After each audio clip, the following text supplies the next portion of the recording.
Okay, Jenny. Hello, everybody, and welcome to Rogue Reads, which is the Rogue Women Writers monthly virtual book and writing publication, everything book event. We are thrilled tonight to be welcoming 4 wonderful authors with books out that we will learn all about and do a deep dive into.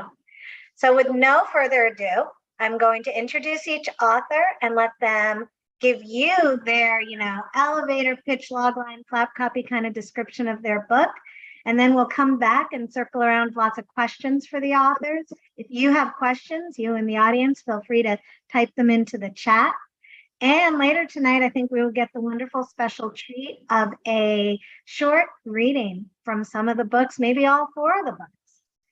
So tonight, we're going to go in alphabetical order because it just keeps things simple for my brain. We are going to start with TRACY CLARK, who is one of our own Rogue Women writers. TRACY, a native Chicagoan, is the author of the Cat's Reigns mystery series. Her debut made Library Journal's list of the best crime fiction of 2018 and was nominated for a Lefty Award, an Anthony Award, and a Shamus Award. Her second Reigns novel was a finalist for a Lefty and won the Sue Grafton Memorial Award. Book 3 also shortlisted for the Lefty, and book 4 shortly followed. Now TRACY is on to a stunning new series that the Sun Sentinel wrote about, and I'm going to ask her to tell you. But I have to say first that TRACY is a proud member of Sisters in Crime, Mystery Writers of America, and one of the Rogue Women writers. And she's a lifelong Southsider who roots for every Chicago team with equal enthusiasm. So we just are going to get that right out of the way. You have to, yeah. Yeah, we have to. TRACY, tell us about, tell us about Hyde, but I'm going to give audience members a very brief sort of pitch that I read about it because I love this description. So Hyde, when a young red-haired woman is found brutally murdered in downtown Chicago, one detail stands out, the red lipstick encircling her wrists and her ankles. TRACY, tell us about your new book and your new series. Well, the new book is Hyde, as you said, and it introduces Detective Harriet Foster and her homicide team of detectives. And they are on the hunt for a serial killer who is hunting in the streets of Chicago. This killer, or just sort of hiding the bodies under places. So under the Riverwalk, under Lower Wacker. So he's sort of playing a game with the homicide cop. So they have to figure it all out before the next body drops. So that's Hyde in a nutshell. It introduces a new character, Harriet Foster, and she's got her own baggage to sort of deal with, and it's all juicy and fun, hopefully, for the reader. It sounds juicy and fun. So, I felt like this was kind of relevant to it, and we should read a little bit more of what, your publisher's materials are on the book. So Detective Harriet Foster is on the case, as TRACY said, even though she's still grieving the sudden death of her partner.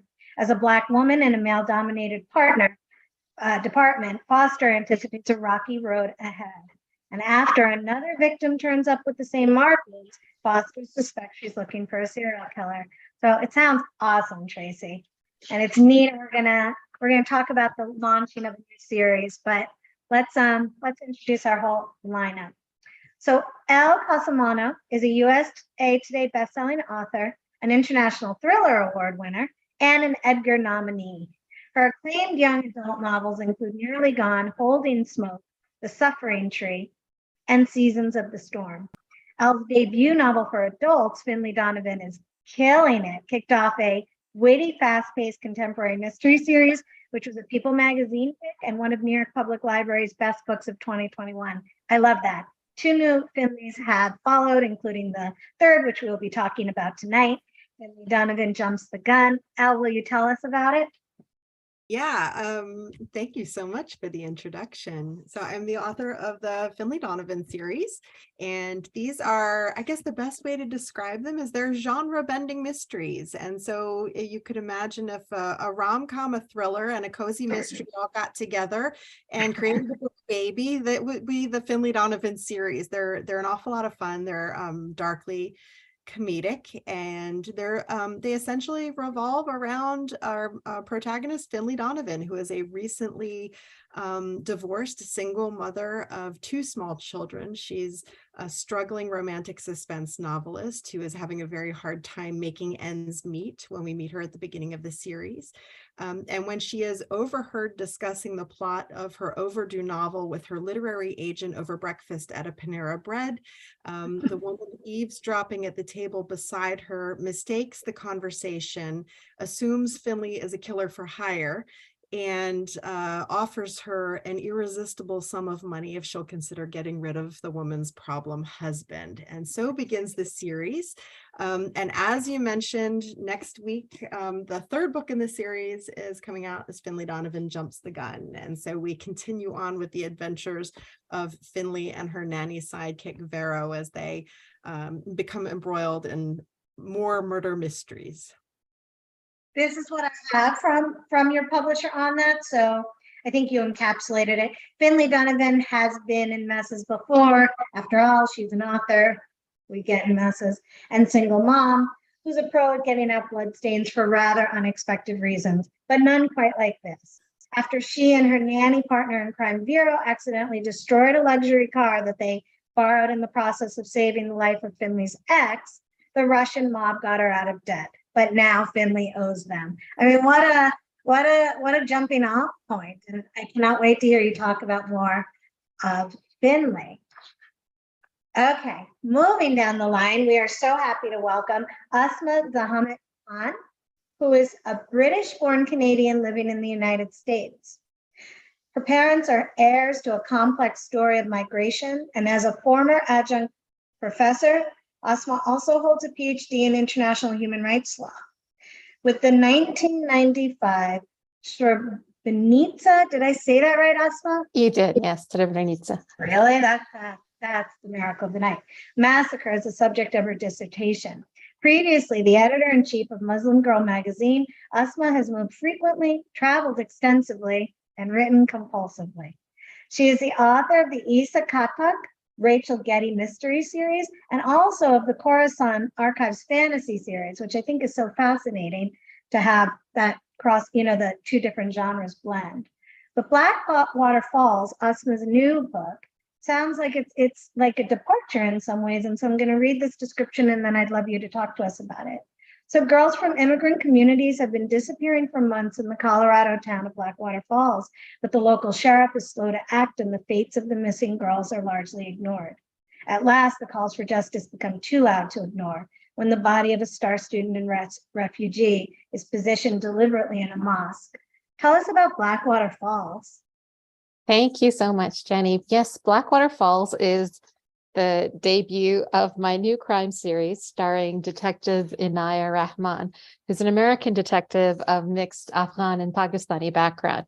And she belongs to this unit called the Community Policing Unit and works with a Latina partner named Catalina.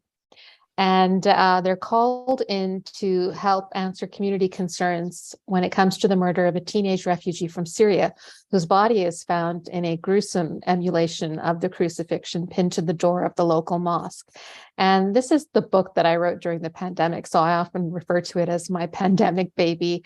But I was taking some time off and sitting back and just reflecting as a Canadian who's now lived in the States for almost 15 years on the political moment. And I was really interested in the question of racial justice in America and the great divide we have in our politics when we look at Black communities, Latinx communities, and Muslim communities, and how they interact with law enforcement and the wheels of justice. And I wanted to talk about all those things.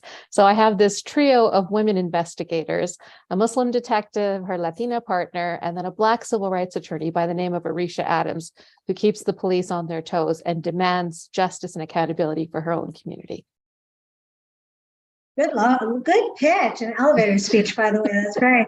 Yeah, what I loved about it was hearing all those different threads of like the United States in the here and now, and hearing that it was written during the pandemic shines a whole new light on it. So I'll just read a couple of last pieces about that I think you just showcased on.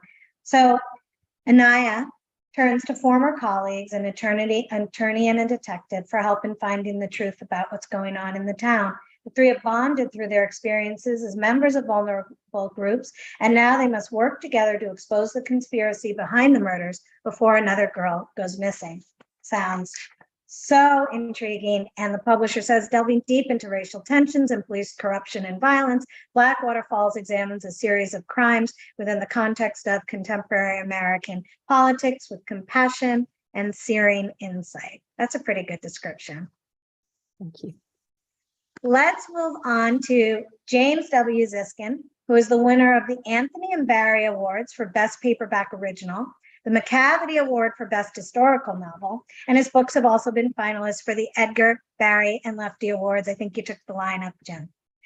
He's the author of the Ellie Stone mysteries, but his new book, Bombay Monsoon, is a thriller set in 1975 in India under the emergency. Jim has spent nearly 4 years living, working, and traveling in India. So I want you to tell us all about Bombay Monsoon, but I will just position it a little bit. The year is 1975. Danny Jacobs is an ambitious young American journalist who's just arrived in Bombay for a new assignment. Soon caught up in the chaos of Indira Gandhi's domestic emergency, he goes on a, take it away, Jim. Thank you, Jenny, and really happy to be here, by the way, with such talented writers, and thank you all. So Danny, he arrives in Bombay just as Mrs. Gandhi, who was prime minister at the time, declared the emergency, which was basically a coup. She was the prime minister, but she took advantage of one of the articles of the Constitution to declare an emergency to protect the nation from internal disturbances. And as she did that, she threw her political opponents in jail, she censored the press, and curtailed all kinds of civil liberties. But obviously the censoring of the press creates a big problem for our journalist, Danny Jacobs. His problems are further complicated by the meeting of the companion of a very rich expat neighbor. Her name is Sushmita, and he's taken with her immediately, and we wonder if the feeling isn't mutual. I describe this in an elevator pitch as Gatsby meets Graham Greene on the subcontinent. Oh, that is So good. here's the cover. Beautiful. That is good. And I'll read you this last, which I think is just a great, also like hook kind of line. Democracy is fragile on the lines of loyalty and betrayal, often cross and cannot be untangled. Which it just, I mean, and that's so you, Jim, too. Also, I think to get the emotion and the love in there with the sense and sensibility of the time. So, looking forward to learning more about Bombay Monsoon and all the other books this evening. So everybody knows on Rogue Reads, we like to highlight what the authors or their characters might love to eat or drink. I could not make Jim's choice, which was Boond Gobi or Matar. Is that right? But just describe the dish so all our mouths can water a little bit, Jim. Well, it appears in the book. It's one of the recipe. Well, there are not recipe exactly, but one of the dishes that that Danny has, and he finds it in it's kind of a love nest, and it's a tiny little cookbook in the kitchen, and it's just it's cabbage and peas, and sautéed and all of that. But of course, they didn't have any peas, so it was just the cabbage in this case. But it's a delicious, wonderful dish, prepared if you do it properly. And I'm probably not the one to do. I mean, I've made it, but I don't think I make it all that well. Wow, my mouth is watering. All right, so we are going to go down the line again, but let's just do drinks. So Tracy, I have a bottle of ginger beer. All right. I'm not going to actually open it because this is from when we all had COVID, and I really think if I took a sip of it, it would, you know how it like brings back that sickness. But normally I love ginger ale. Elle, how could we? I don't know if anybody can see how delicious this is. I'm almost tempted to shoot it. It's I don't know if I can, you guys. I think I would not be coherent for the show. But do you see how I even got that cookie from me? Everybody go to the Rogue Women Writers website and learn how to make an Oreo shooter. You will not be sorry. And then for our last drink, AUSMA, it's chai. And Hi. I couldn't make it really. I mean, this is so lame, but it is the Twinings version of chai, and that I will be sipping throughout the show. So for all our authors, and we'll go alphabetically again. So we'll start with Tracy. And if you guys get messed up on the alphabet, just ask me. I'm here to keep us all, in line. Tracy, I like to start out by asking each of you to tell us kind of the story of the story, your journey to this particular book. Is it the way you expected it to be? Did anything surprise you? And was the writing of it, kind of sheer joy, pure panic, or a combination of the two? And we'll start with Tracy, and we'll each go down the line with that question. Easy answer, yes to all of those things. It's panic.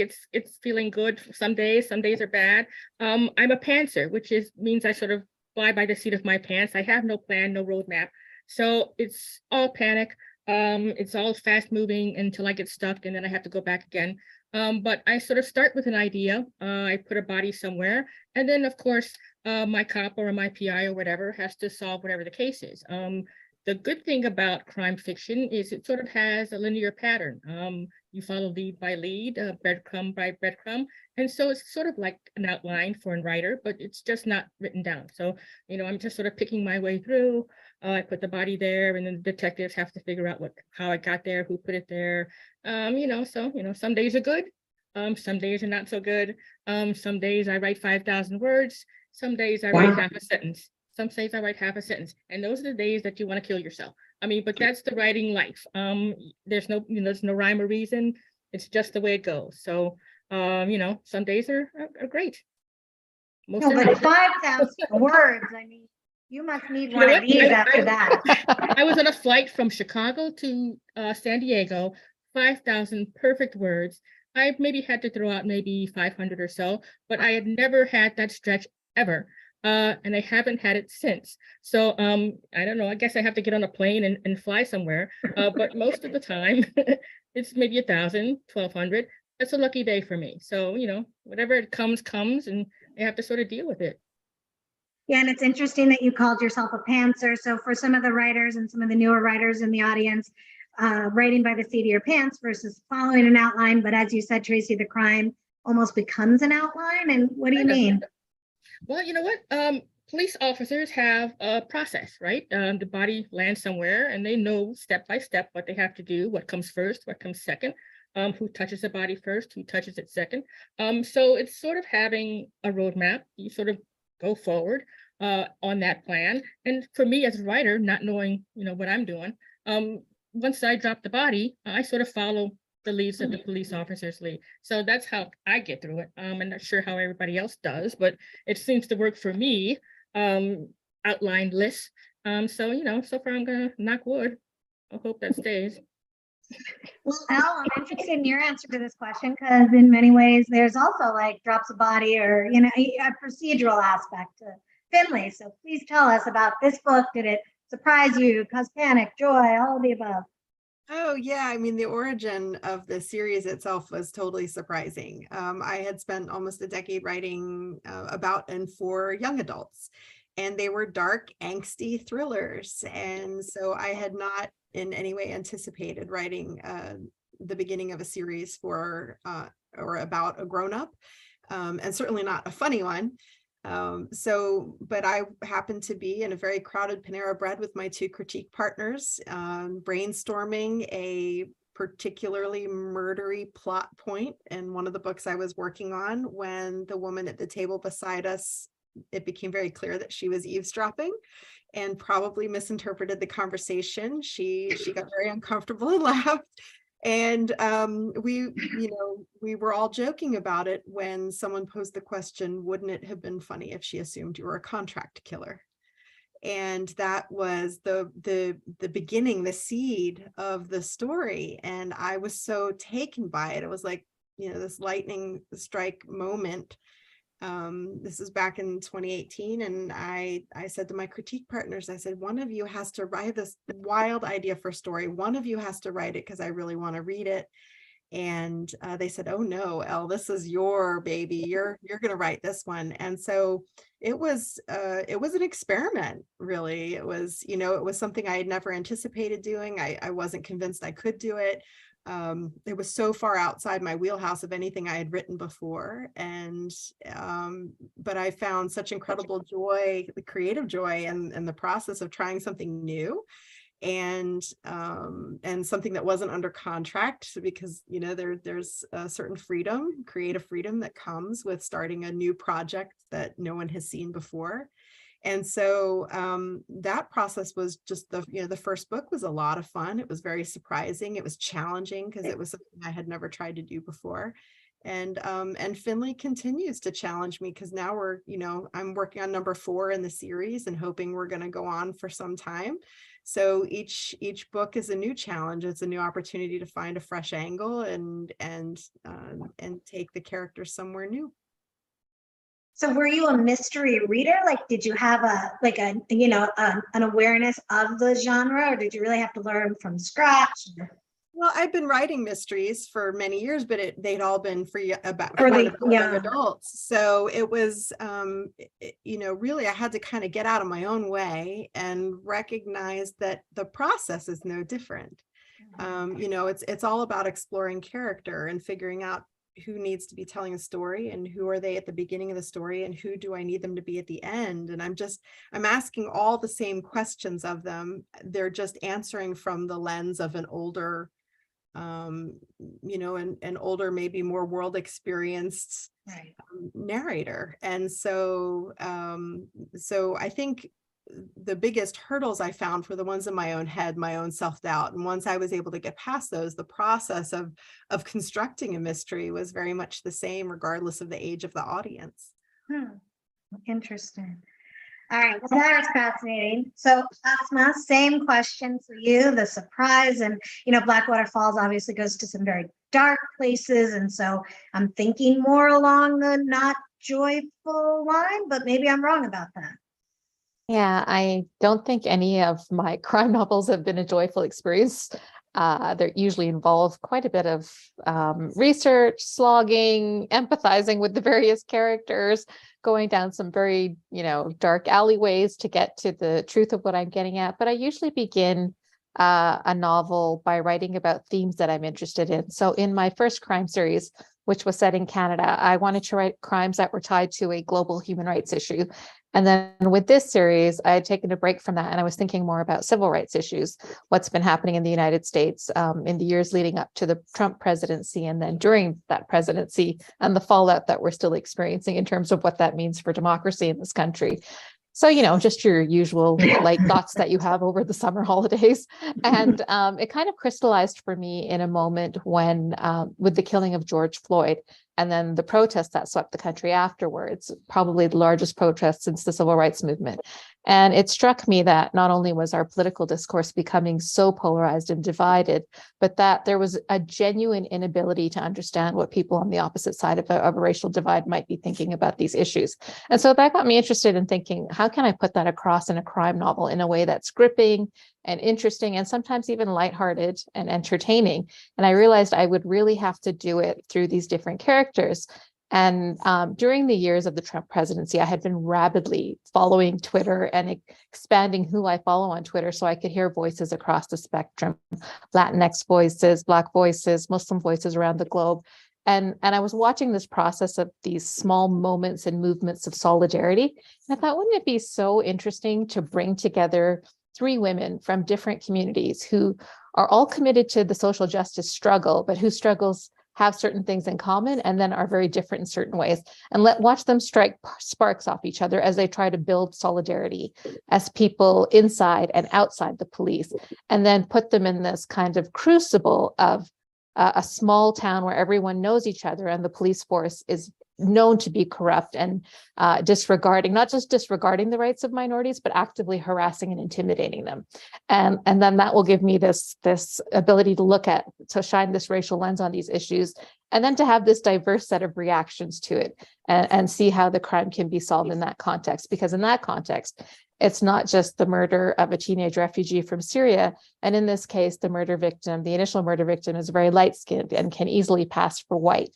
And Arisha Adams, one of the characters, comes forward and she's saying, but 2 Black girls have been missing from this community forever, and no one's been interested. Community response never came to help us.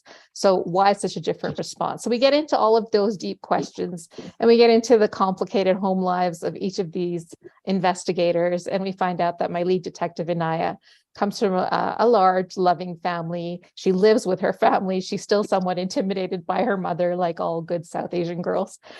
And it let me take both the lighter and darker aspects of the situation and weigh them. So no, it wasn't a very joyful process, but I think every time you try to write about a social justice issue and you reveal things even to yourself, not just to your readers, that ends up being, you feel a sense of accomplishment at the end, a sense that you might have done something worthwhile, or that you hope you have, and that you've broadened the lens, not just for yourself, but for others. Because I had to do a lot of reading and research in areas that I was unfamiliar with. In the book, we talk a lot about border issues at the southern border. And then I found out that those issues are also quite interesting and play up at the northern border with my home country of Canada. And I had to do a lot of reading about Black scholarship on these issues, how the debates have gone beyond defunding the police and criminal justice reform. So it was really eye-opening for me, and I was hoping to communicate some of that through the crime. Yeah, I mean, it sounds like a revelatory novel, both on a, personal and on a larger scale level, that when you finish the book, you had really gone somewhere. And I mean, I guess we do with all our books, but this sounds particularly so. So thank you. Okay. Jim, same question. Finding your way and surprises and joy and pain and heartache and the writing life. Well, echoing what Tracy said at the beginning about the speed and the writing, I've long thought about this. When you first start a book, I always have a hard time getting going, and it's because I think the horizon is basically flat. You have everything is possible, but as you continue to write the book and you get closer to the end, I write a lot faster, and so even a 5,000 word day, because the possibilities start to narrow, and at the end you've eliminated most plot devices or turns that you might take. So that's one thing. In this book, I did. This is the first book of mine after 7 of the Ellie Stone books where I have a male protagonist and a male narrator. So that was definitely something I wanted to try. And the setting of India, I'd long wanted to write a book set there, since I have spent so much time there, and it's been such a huge part of my life. And I loved the idea of setting it during the emergency, because it is a period of history I think that a lot of people here don't know about.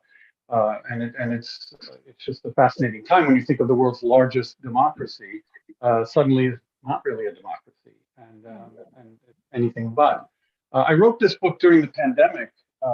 The first draft, I started it, and then it was the 180, the flat horizon. I wasn't making much progress, and then I thought, I've got to have something to show for this, sitting at home for forever. And so I got on my horse finally, and basically wrote 115,000 words in 2 months. And then there was tons of editing to come, and I cut about 25,000 words from that. And it was a pantsing exercise. Whereas mysteries, I find, it depends on the writer. I mean, anyone can do it either way.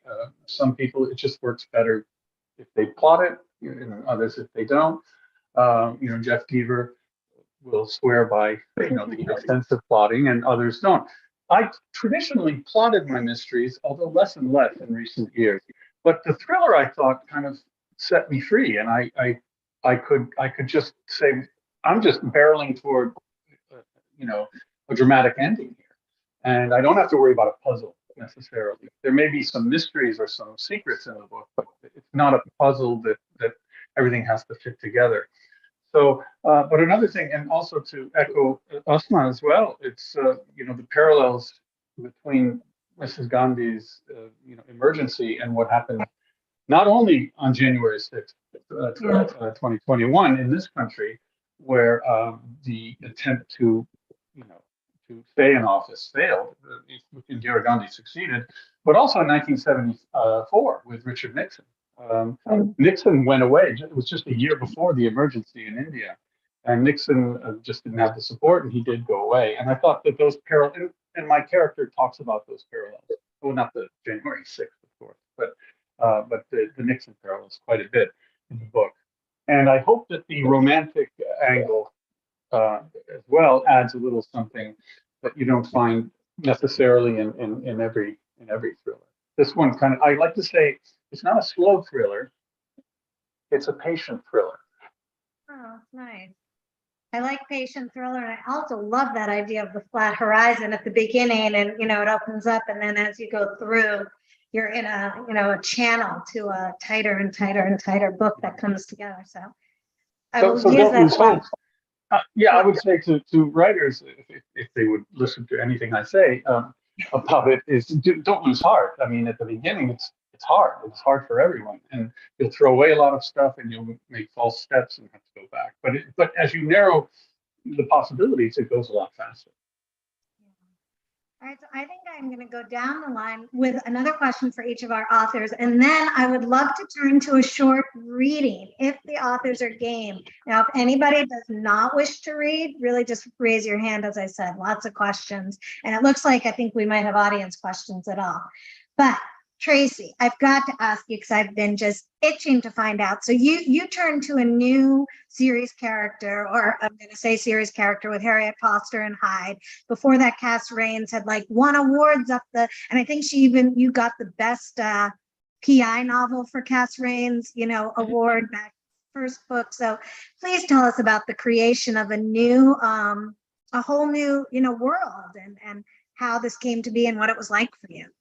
Well, it was really tough because when you sort of live with a certain cast of voices in your head for so long, and that's sort of how you sort of have gotten your way through with these voices, sort of like family, and then you have to sort of pivot and sort of find a whole new cast. And Harriet was really slow to come to me.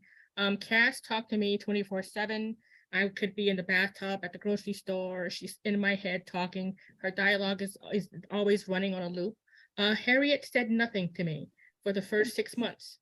So I'm in there, pantser that I am, sort of facing this blank page with a character that does not want to talk to me. And so I've got a body, I've got a homicide team, and I've got my protagonist who is closed mouth as all get out. And I had to sort of dig for her. I had to sort of really pull up my sleeves and really look internally and try to find out who this person was. Every toss and turn, she was closed mouth, and I had a little bit of information, and then I would come back the next day and I would have nothing. And so I would sort of pick my way through the first book like that. And I did not really get a sense of who she was really down to the basics until halfway through the second book. I mean, the first book is done. It's in the little box. It came to my house. There it is. Got a cover on it and everything. And my character is there to a certain degree, but I did not sort of, me, the writer, sort of figure out who she was and what motivated her until halfway through book 2, which I just handed in last week.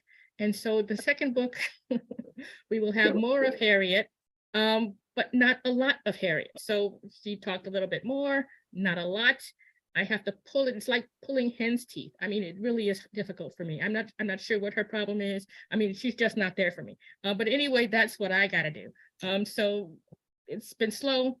I wouldn't wish it on my worst enemy. And that's just how I have to do it.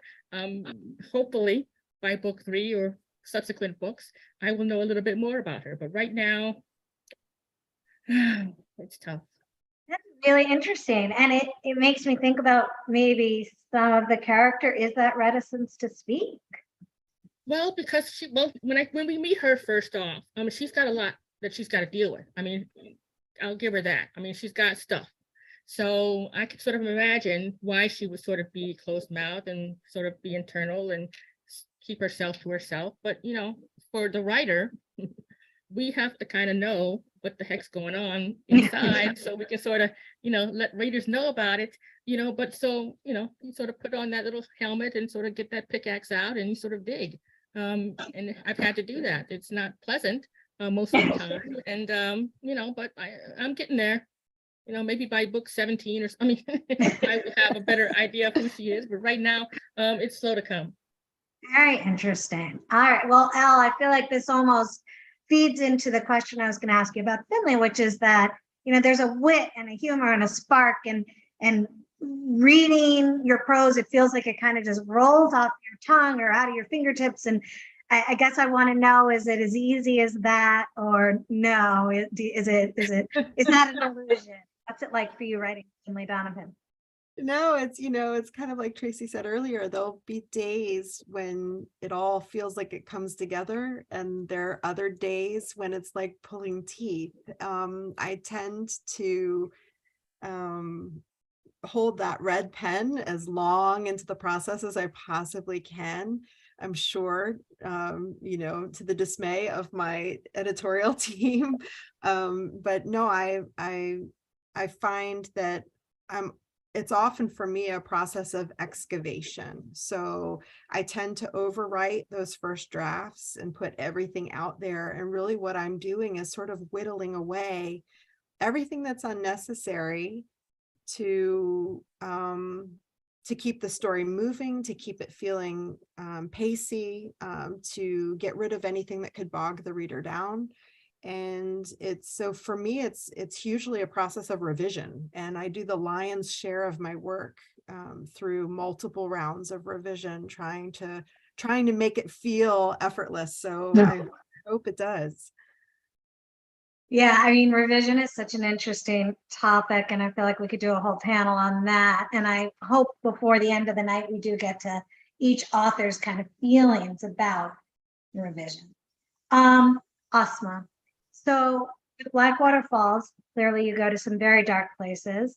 And I guess I'm interested in maybe vis-a-vis this whole, the characters talking to us as authors. What was it like hearing your characters talk on these distinct topics and going to some of the dark places that you visit? Yeah, that's a great question. I'm trying to think of a good answer to it.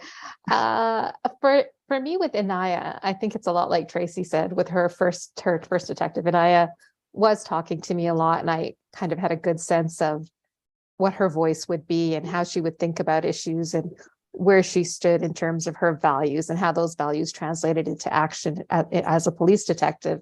And I think she's the character who's probably the closest to me in terms of my own history and background and ethnicity. So she was a much easier character for me to write because she wasn't as opaque and difficult to get to the heart of. And then her boss is an interesting character who is, Inaya is very much a person of faith, and her boss is an agnostic who comes from a mixed background where he has a Palestinian father and an Iranian mother. And he comes from a background in the FBI to the Denver police. And to make himself successful in this career, he's basically taken an axe to his history and his heritage and his roots. And he doesn't want to acknowledge that it's had any impact on shaping who he is. So his voice as a character, even though I knew that's what I wanted to do with him, and that if the series were to be prolonged and to continue, that I would be taking him on quite a journey of ups and downs in terms of having to force the things he's forced back into the closet, because he's trying to always look at these issues of policing in minority communities as if he's a white man when he isn't.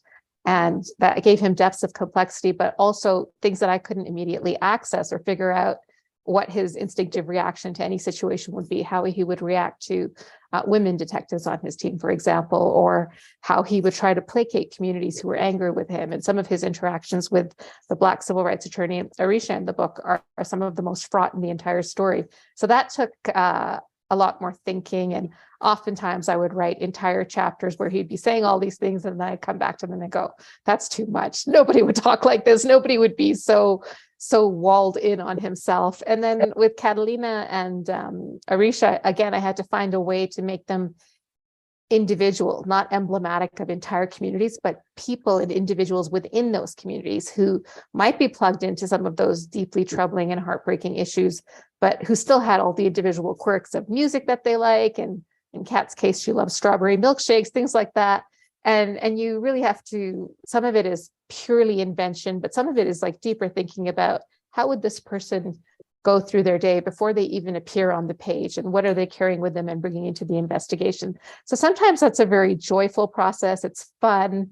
There's a chapter in Blackwater Falls, I think it's chapter 9, where Inaya is being forced into one of these arranged introduction for marriage scenarios by her mother.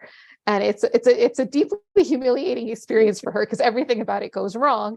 But it was fun to write because I've been there, I've done that, I know what that's like. And it was a really good way to bring out these different aspects of her character and make her more than just her work as a solver of crimes. So I really enjoy that process of getting to know my characters and having them speak to me.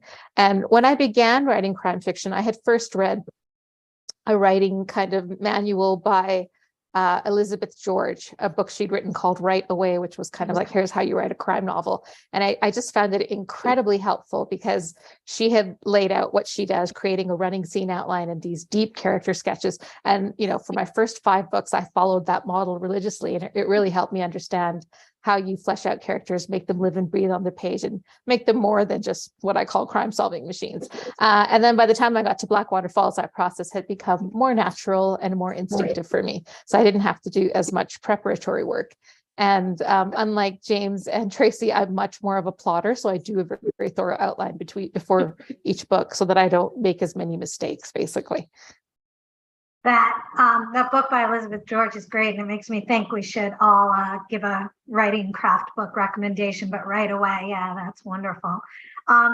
It's interesting what you said, because it makes me think of like how much as writers we are bringing our own experience into these characters, and that's when they start talking, and how much is just made up out of whole cloth. And do the best characters, the most vital ones, kind of emerge when the real life experience, the breakfast at Panera or whatever, Matt meets with whatever's going on in the book.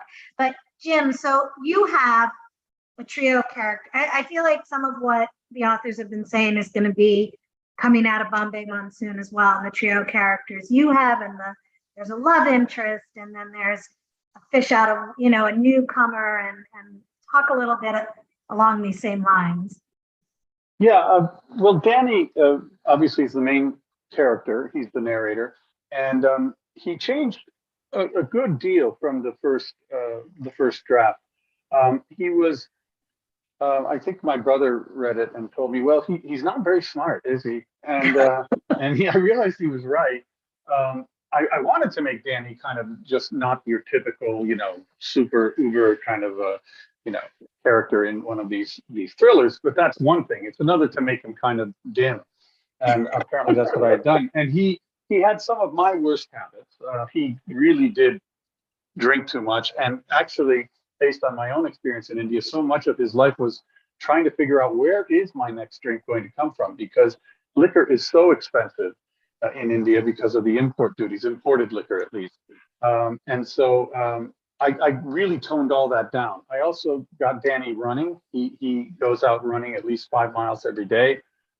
He is a little smarter, but he did remain kind of a passive and a trusting and a naive character, and more naive than you'd expect for someone who has reported from Vietnam and from Pinochet's Chile. And, but still he's trusting because that's just his nature. And that can get him into some good, trouble in a situation like the Emergency. Then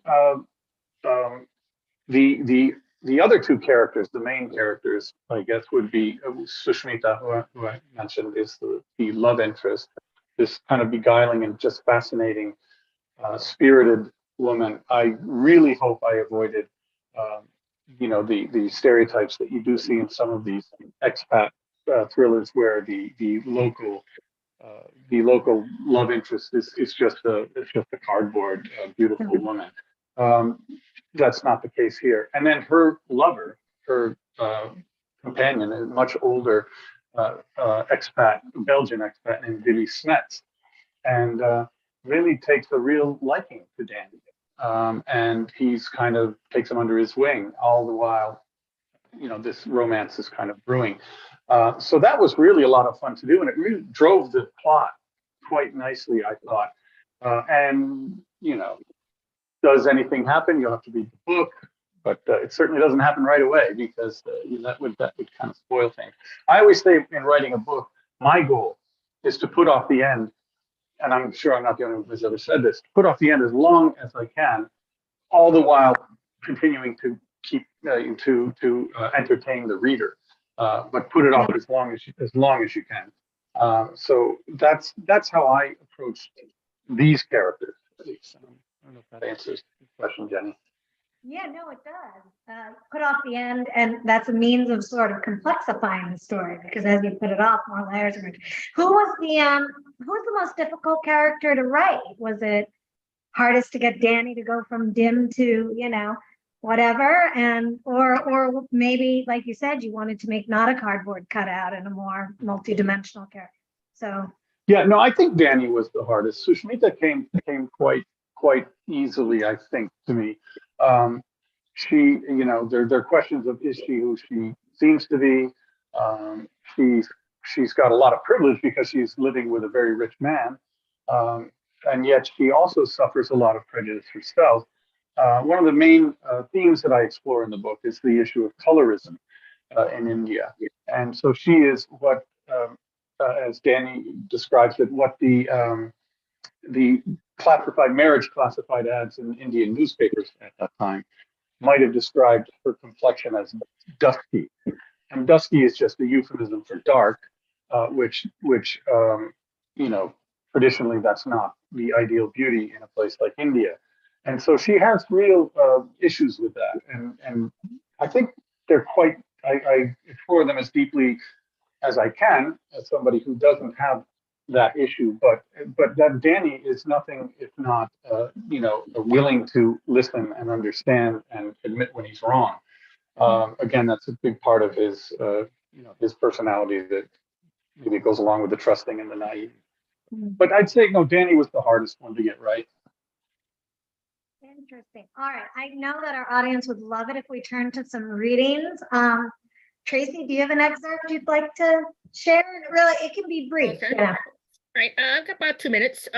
This is how I introduce Harriet, a closed mouth homicide detective. Okay, Monday, 0800 hours, 8 a.m. Detective Harriet Foster couldn't get her legs to move as she stood on the sidewalk in front of CPD's District 1 building at 17th and State. She was expected inside now, but she couldn't get past the sidewalk. Instead, she stood facing the door, cars whizzing past along the wide street at her back, firmly rooted in the in-between.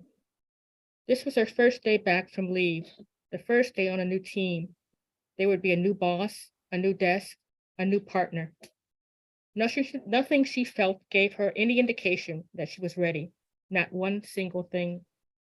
Only 8 weeks had passed since it happened, 8 weeks that felt more like 8 seconds.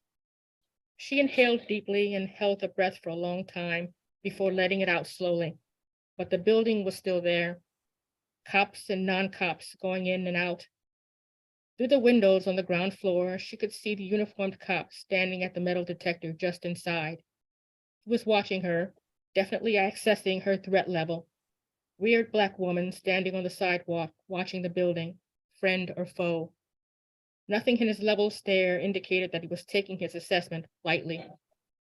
Cop entry was around the side on 18th Street, access through the lot for staff and official vehicles, but she had circled the building at least 6 times, unable to pull her car in. She knew it was ridiculous, something that she'd have to get over today. But right now, the bigger issue was deciding to get inside the building. Her star was in her hand, hard metal pressed to her sweating palm. She held it up so the cop could see it. He took one last sweep, and they exchanged a look. Then he nodded and went back to his morning. Friend, not foe. She was one of them. 2 months, not long enough and yet interminable since the day her partner, Detective Glynis Thompson, had woken up on a Tuesday, fed her kids, kissed her husband Mike goodbye, then driven to work and blown her brains out in the CPD parking lot. A PO walking through the lot heard the shot and found her. Glynis would have been 43 on Christmas Day. Signs. There had to have been signs. There almost always were. But Foster had missed every single one, even though she had been trained to lock in, to be observant, intuitive even, to always see 3 moves ahead. Where had she failed? She had replayed that day over in her head for weeks, 8 weeks, but the picking didn't change anything. Dead was forever. A chance missed to say just the right thing or do the right thing would never come around again. Oh my gosh. I know, right? That was so beautiful. And Tracy, it made me think that maybe she's not talking to you because she's so shut down. She I feels she don't failed care. to. I have a book to write and she has to tell me something. You have to empathize with her. Tell her that you understand We've all why got our she's issues. silent. We've all got our crosses to bear. I need her to tell me. Tough love. Wow, good, Harry. Okay, thank you for sharing that. Elle, would you like to share a excerpt? Sure. How about we read from the opening of the new Finlay Donovan? Okay. Chapter 1. The man's voice cracked on the other side of the partition. I'm going to prison for this, aren't I? You're not going to prison, I assured him through the gap in the door. A small, familiar giggle issued from the other side, and the man whimpered. What's your name? I asked him, distracting him with small talk as I rummaged in my diaper bag. Why do you want to know my name? Are you reporting me to the police? I'm not going to report you. Trust me. Trust you? Do you seriously think I want this to end badly? I listened to his ragged breaths, waiting for an answer. Mo, he said tentatively. Another giggle came from behind the partition, and the man cried, Mo, my name is Mo. Dear God, please do something. I need you to stay calm, Mo. Listen to me and do exactly what I tell you. His voice climbed. You've done this before? Yes, I assured him. I have dealt with this before, just never in the men's room of a Walmart. Listen to me carefully, Mo. I'm going to bend down very slowly and reach into the stall. Whatever happens, don't move.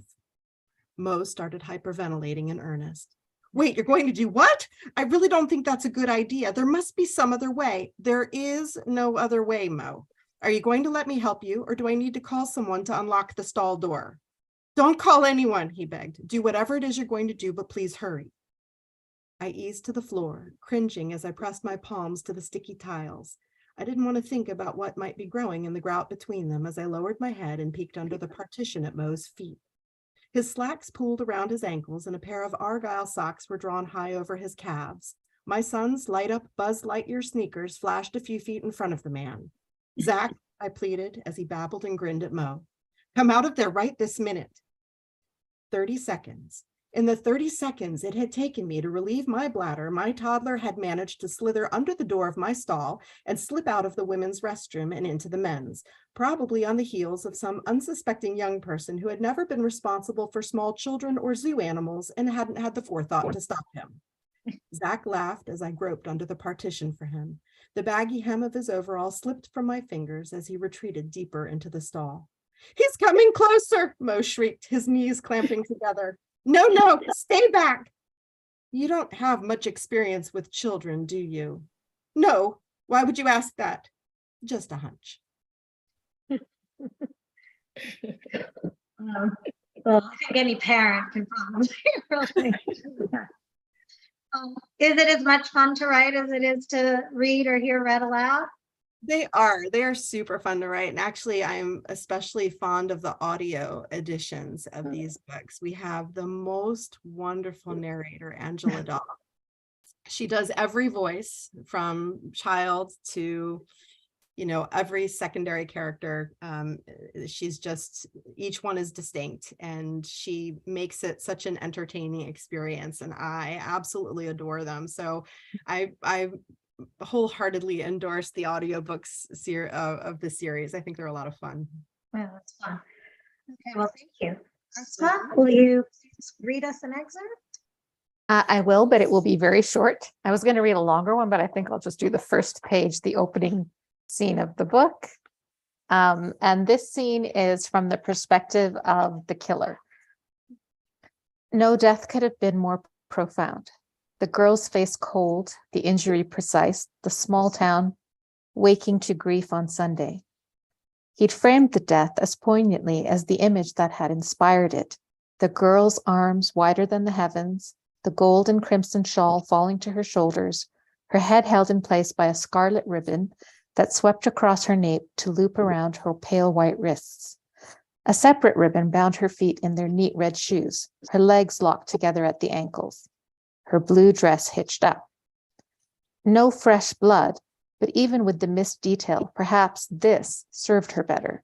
Her body was stiff, her blue eyes open and unseeing, a touch of frost on her delicately formed brow, another pale dusting on her lashes. The frost would melt under the hot summer sun, and then the girl's skin would glow with her inner radiance. Her clothing enhanced that radiance. The blue dress, the two-toned shawl, the diamonds pinned to her breast and shawl, the kerchief tucked into her belt. If it had to be done, he would pay her the homage she deserved. Her body in the foreground against a field of bright gold, the door that beckoned worshippers to pray. Ah, Holy Mother of God, those pensive staring eyes. Why had he done this to her? Very chilling. Frost, but chilling, emotionally chilling. Did you see it as you were writing it? It's a very visual, such a visual. I did. Huh. It almost has that feeling of the kind of writing that comes to you all at once and you just sit down and let it sort of, was it like that? It was, yeah. I wrote that scene in one go and Wow. changed only one word by the final draft. Wow. Wow. Yeah. Well, thank you. Jim, I would just love to hear an excerpt from you as well, if you have one. Right.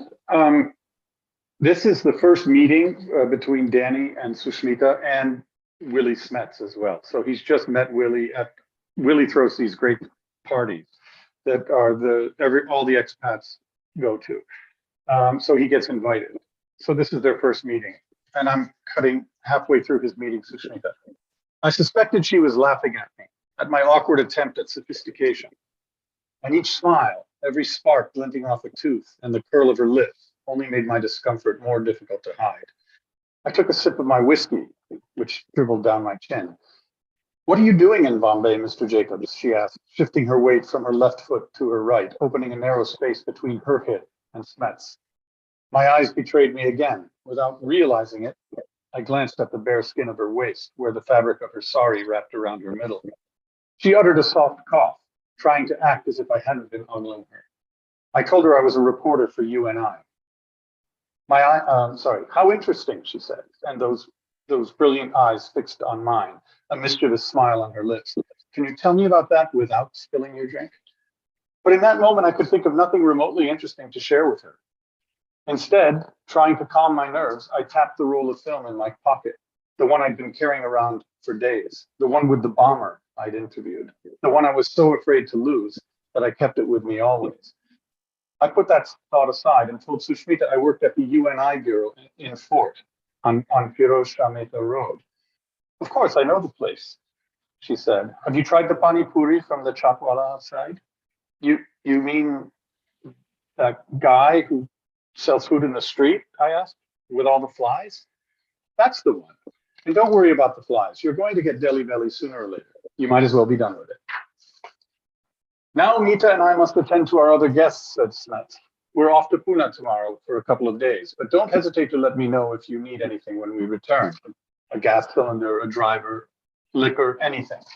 "Goodbye, Mr. Jacobs," said Sushmita, fixing me again with those sparkling eyes. "I enjoyed our conversation, and I was joking, of course. Please don't eat anything from the chatpala in the street." "Thank you," I said. "I'll remember that."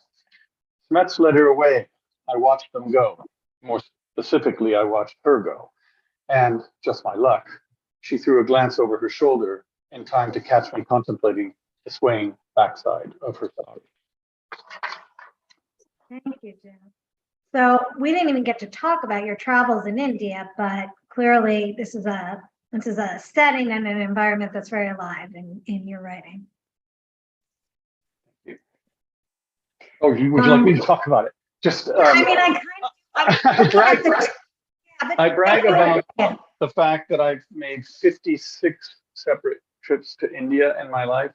I spent nearly four years there. I've worked there for a year and a half, lived there. But just the a lot of the trips were for work, and they would be 4 weeks at a time, 5 weeks at a time, and it all added up. Also family, because my wife is Indian, and so I've just spent a lot of time with family, traveling in different places too. A lot of time in Bangalore, a lot of time in Bombay, and in Pune, which today is called Pune. But after writing the book in 1975, it was certainly Pune, and I'm having a hard time getting back into the habit of calling it Pune. So, But I mean, as a locale, does it feel like it's just a place you can sort of slip right into, or is it some place that really is still, you're feeling like, well, I'm doing research, I'm looking things up, you know, do you know what I mean? well, I mean, obviously, a lot of India has changed since the 70s. My first trip to India was in the 90s, and it was already 20 years removed from the emergency, but still a lot was probably very similar. You know, the type of cars that you would see then compared to today, the wealth is just so staggering today. And, you know, any car in the world you want, you can find now in India. But the historical stuff definitely was a challenge to research. And, you know, I know a lot of people say, oh, it's 1975, that's not historical. Well, I say if somebody can ding you for you know, an anachronism or some other, you know, historical error, well, then it's historical. And so I'll fight that battle. Yeah. So no, it was I rely on a lot of things. A lot of the places look similar, and things are similar. And you know, the language and a lot of the vocabulary and things like that. But no, a lot of research was needed, obviously, to you know, to set that scene of 1975. But a lot of the places I use places that I'm very familiar with. Fascinating. Well, as I said, I have at least one more question I would love to ask all of the audience members, but all of the authors. But Chris, am I right that we have questions from the chat that we should turn a little bit to? And I promised myself we would not run too far over tonight. We have a way of doing that. We don't have very many questions, but Timothy Miller asked a question, and some of the authors answered it in the chat, but I don't think everyone answered it, and I'm not sure that so I'll pose it to all of the authors. Do you ever work back from action to character? That is, trying to understand the characters by what they do. I think it came in context to when Tracy was talking about how she was having trouble getting to know Harriet. And so the question then is how Harriet has to respond to a murder or to something, and the way she does that help identify character for you. It's a great one. No. Let's take it from I don't think Jim so. in reverse. I don't think that I do that. That's all I can say. I don't think of it that way, and I know that's a terrible answer, so I'll let somebody else talk. No, you're very sure that you don't. Let's go backwards. Let's go to AUSMA. So I think I answered it in the chat, but yes, I normally don't work that way either. I always work from character to action. But I did say that sometimes I get it wrong and have to rewrite it. That's so interesting. Okay, Elle. Yeah, I mean, ideally in a perfect situation, I would write character to action, but there are days when those scenes aren't coming clearly. And sometimes I find what gets the cogs loose again is tackling it from a different angle. So I will dabble or play with a particular scene and just treat it like an experiment. And what I'm looking for is, are these reactions authentic to character? Is this, does this ring true? And if it feels like I'm going in the wrong direction, I usually sense that pretty quickly, regroup and start again. And so then begins the process of revision. But sometimes I find it to be a helpful exercise just to change my pattern, to tackle it from a different direction and see if that can shake an idea loose or get things moving again. And always with the goal of trying to keep that action true to the character. Very interesting. Tracy. I mean, I guess we can tell from, Harriet not talking that you probably start with character. You try. When the characters are recalcitrant, do you go to action? you put her in situations, and that's how you figure out what characters, who they are, by what they do. So when I don't know who she is, I just put her in a situation and I see where she goes. And that tells me a lot about her, or I hope it does. But yeah, character first, you hope, and then action, and then hopefully you know a little bit more. And the more they do, the more you know. But you sort of just push them in areas where you need them to go, and then they kind of tell you whether or not they're going to come down on this side or that side, or if they're sort of a weak person or a strong person, or whether they've got some intellect or they're dummies. I mean, you sort of know by what they do. So that's how I sort of pick my way through. I just sort of, push her there and see what she does. So that leads me to a question. What is you all write series or have written series? Do you ever find yourself up against a situation where your character is not going to do what you need them to do in the book? I mean, I've had a situation where I wrote myself to a point where I know the character would never do that. And I had to back way up in the story and start going forward again, because I realized I couldn't change the character. The character's written in 5 other books, and she would not do that. So have you ever experienced that in your writing? Oh yeah, whole scenes, whole chapters, whole chunks. In some cases, the whole beginning of a book will end up in the trash if I get to that point and it just doesn't feel right. It doesn't feel like something that this character would be true to this character, that I've somehow gone down the wrong path, that it's not feeling right. And so that's usually when I have to back up and start over. Backtrack. Yeah. Thank you. Ditto. It's sort of an organic, isn't it? It's sort of an organic feeling. You sort of know it when you hear it, when you sort of read the stuff back to yourself and you sort of see how the scene sort of plays out. You can feel it if it's wrong. And so that's how you have to go back and delete and start all over again. So Mary Higgins Clark once told me when we were having a drink, she said, yeah, I usually write the first 100 pages of a book and then I throw it away and start over. And I thought, wow, that's a lot of pages. I'd cry if I had to throw away 100 pages. I'd completely cry. I think I don't do it at all because I spend so much time on the outline, and that helps me not spend time later on. Mm-hmm.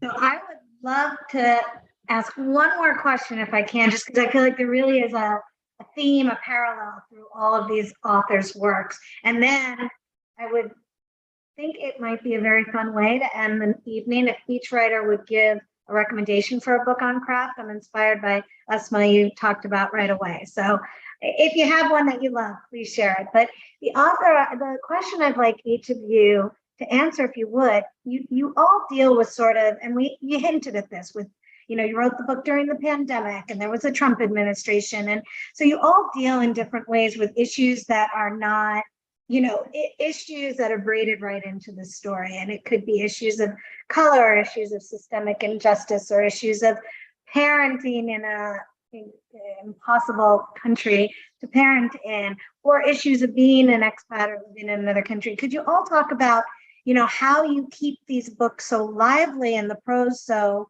prosy, even though you're dealing with very important themes and topics? And I would just let anybody who wants to answer that, please do. For me, in the first instance, my books always tend to go very heavy and dark. And then I sort of rein them in a little bit and think, this is too much, got to cut this. So I'll do that myself, but then my editor will do it with an even sharper knife and say, that's too much. We don't need this. I just finished writing the Blackwater sequel, and she cut an entire chapter that was mainly about the grief of one of the victims' families. And she says, okay, we know they're sad. Anyone would be sad in this situation. This is too much. We're not going to linger here for a whole chapter. So it's going. And so I find it sometimes help if my tendency is always to give more than that. So I find it really helps to have that correcting voice that puts the book back into balance. Oh, interesting. For me, it's rhythm. it's rhythm of the sentences and also the right word. You can't compromise and just use a word that's close that you think is right. And I like to say challenge every word. Of course, that's easier said than done. Make sure the word is right, because that plays into my number one bit of writing advice, but it's my number one bit of advice in life as well, is know what you don't know. But that's so easy to say and so hard to do. But if you are challenging and looking up the words or making sure it's right, I think that really helps. So that helps me. Yeah, Anybody else? Writing darkness and finding the balance. I just wing it. I mean, I just sort of sit down and sort of go where the story leads me. I don't have a plan. It might be nice if I had one. Probably be easier in terms of writing. But, I just sort of follow the characters along. I follow the story along, and I go until it doesn't feel right and start again and go around it and sort of pick my way through. I mean, I don't have a roadmap. It might be a better way of sort of doing it. It's probably easier. AUSMA probably can contest to that, but I got nothing. I mean, I just sort of sit there and wait till the words come out, and hopefully they're good ones. How certain themes emerge in your work, the single motherdom and the realm of the emotional and social. Yeah, I think, and I think this is one of the important things that I learned writing comedy is, comedy is very much a part of the way we deal with stress and trauma and all of these things. So when you talk about finding balance, I think that there can be a beautiful balance between comedy and murder, and there can be a great balance between comedy and the stresses of parenthood, and all of these things that darkness doesn't have to be exclusive of the light. And so I think as soon as I gave myself permission to explore times when those comedic moments feel authentic and right, that's where I found my balance. Yeah, the comedy is probably a great teacher of balance, right? Because we write all comedy, but when it comes, it's just so spot on. Well, I really want to thank all of the authors participating in Rogue Reads tonight. I hope everybody will buy a copy of Blackwater Falls and Hyde and Bombay Monsoon and Finlay Donovan Jumps the Gun, and really all the the installments in the series leading up. You have 4 wonderful authors that you've gotten to know tonight. I think there are probably emerging authors right there in the audience, and please everyone join us for Rogue Reads in February and subscribe to our newsletter for wonderful announcements and giveaways and prizes and writing tidbits. And thank you, Jim and Tracy and AUSMA and Elle. Thank you, Chris Scott, for taking tech. And see you next month on Rogue Reads.